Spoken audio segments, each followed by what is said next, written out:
ಇನ್ನು ಭೀಮಾ ನದಿ ತೀರದಲ್ಲಿ ಪ್ರವಾಹದ ಭೀತಿ ಎದುರಾಗಿದೆ. ದೇಗುಲಗಳು ಸಂಪೂರ್ಣ ಜಲಾವೃತವಾಗಿವೆ. ಭೀಮಾ ನದಿ ತೀರದಲ್ಲಿ ಪ್ರವಾಹದ ಭೀತಿ, ದೇಗುಲಗಳು ಜಲಾವೃತ ಆಗಿದೆ. ವೀರಾಂಜನೇಯ ಹಾಗೂ ಕಂಗಳೇಶ್ವರ ದೇಗುಲಗಳು ಮುಳುಗಿ ಹೋಗಿದ್ದಾವೆ. ಯಾದಗಿರಿ ನಗರದ ಹೊರಭಾಗದಲ್ಲಿ ಭೀಮಾ ಪ್ರವಾಹಕ್ಕೆ ಮುಳುಗಡೆ ಆಗಿರೋದು. ಮಹಾರಾಷ್ಟ್ರದಲ್ಲಿ ಭಾರೀ ಮಳೆ ಆಗ್ತಾ ಇರೋದ್ರಿಂದ ಯಾದಗಿರಿಯಲ್ಲಿ ಪ್ರವಾಹದ ಭೀತಿ ಎದುರಾಗಿದೆ. ಅಪಾಯದ ಮಟ್ಟ ಮೀರಿ ಭೀಮೆ ಹರಿತಾ ಇದ್ದಾಳೆ. ಗುರುಸಣಗಿ ಬ್ಯಾರೇಜ್ನಿಂದ 65,000 ಕ್ಯೂಸೆಕ್ ನೀರನ್ನ ಬಿಡುಗಡೆ ಮಾಡಲಾಗಿದೆ. ಬಹುಶಃ ಅಲ್ಲಿ ಮೀನುಗಾರಿಕೆಗೆ ಹೋಗಿರಬಹುದು. ಇದೇ ಹುಚ್ಚಾಟಗಳು, ಮೀನು ಹಿಡಿತಾ ಇರಬಹುದು.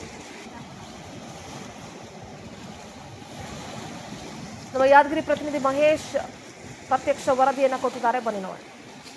ಮಹಾರಾಷ್ಟ್ರದಲ್ಲಿ ಸುರಿತಕ್ಕಂತ ಧಾರಾಕಾರ ಮಳೆಯಿಂದಾಗಿ ಈಗಾಗಲೇ ಯಾದಗಿರಿ ಜಿಲ್ಲೆಯ ಜನರಿಗೆ ಈಗಾಗಲೇ ಪ್ರವಾಹದ ಭೀತಿ ಕೂಡ ಶುರುವಾಗಿರ್ತಕ್ಕಂಥದ್ದು ನೀವು ನೋಡ್ತಾ ಇರಬಹುದು. ದೃಶ್ಯಗಳಲ್ಲಿ ಕೂಡ ನಾವಿರ್ತಕ್ಕಂಥದ್ದು ಯಾದಗಿರಿ ನಗರದ ಹೊರವಲಯದಲ್ಲಿರತಕ್ಕಂಥ ಒಂದು ಭೀಮಾ ನದಿ ತೀರದಲ್ಲಿರ್ತಕ್ಕಂಥದ್ದು ನೀವು ನೋಡ್ತಾ ಇರಬಹುದು.